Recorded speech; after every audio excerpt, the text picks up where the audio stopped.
कक्षा 10 के प्यारे विद्यार्थियों को हमारा राम राम।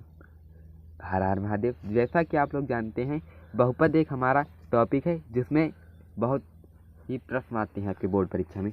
जैसे एक प्रश्न दिया हुआ है, यदि अल्फा और बीटा बहुपद 2x² - 3x + 5 के शून्यांक है, तब alpha square plus beta square एवं अल्फा बटे बीटा प्लस बीटा बटे अल्फा का मान क्या होगा। और तीसरा क्वेश्चन है, alpha square plus beta alpha square into beta plus alpha beta square का मान क्या होगा। चलिए हम आपको पहले बताते हैं। इसमें सर्वप्रथम आपको निकालना होगा अल्फा प्लस बीटा क्या होता है। अल्फा प्लस बीटा का मतलब मूलों का योगफल, मूलों का योगफल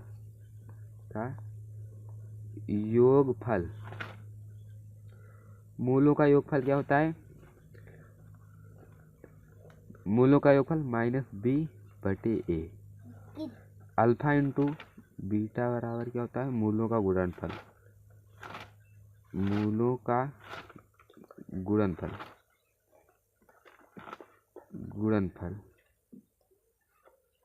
c/a।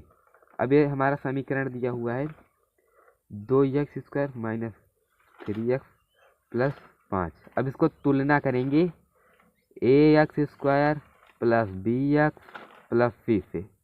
तुलना करेंगे तो एक a बराबर आएगा हमारा 2, b बराबर आएगा -3 एवं c बराबर आएगा 5। कैसे आएगा देखिए, जब ये 2x² है और ax², तो ये a जो 2x² है, x² कैंसिल हो गया, a बराबर 2 आया। इसी प्रकार आएगा, ठीक है। अब हमारा मान आ गया, तो अब इसी में रख देंगे b। पहले मूलों का योगफल निकालेंगे। अब इधर हम निकाल दे रहे हैं मूलों का योगफल।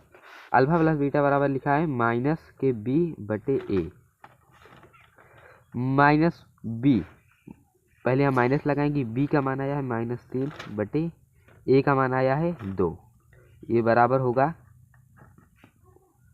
3/2 के। और अल्फा प्लस बीटा,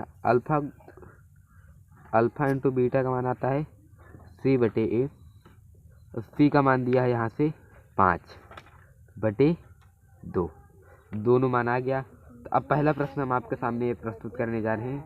लिखा हुआ है, पहला प्रश्न हम आपको बताने जा रहे हैं। देखिए लिखा है alpha square plus beta square का मान ज्ञात कीजिए। तो अब एक फार्मूला होता है, प्रश्न नंबर 1 है ये। एक फार्मूला होता है a² + b² का, बराबर फार्मूला होता है a + b का होल स्क्वायर -2ab। ये होता है। अब इसी रूप में लिख लेंगे अल्फा प्लस बीटा का होल स्क्वायर -2 अल्फा बीटा। अब अल्फा प्लस बीटा का मान क्या आया है हमारा, ये देखिए अल्फा प्लस बीटा का मान आया है 3/2। 3/2 का होल स्क्वायर -2 गुणे 5/2। अल्फा इंटू बीटा का मान आया 5/2। अब ये 2 से 2 कैंसिल हो जाएगा, क्योंकि ये गुणे में है, ये बटे में है, कैंसिल हो जाएगा। अब इसका वर्ग कर देंगे। 3 का वर्ग होगा 9, 2 का वर्ग हुआ 4 -5। अब भिन्नों के जोड़ से इसको जोड़ देंगे हम।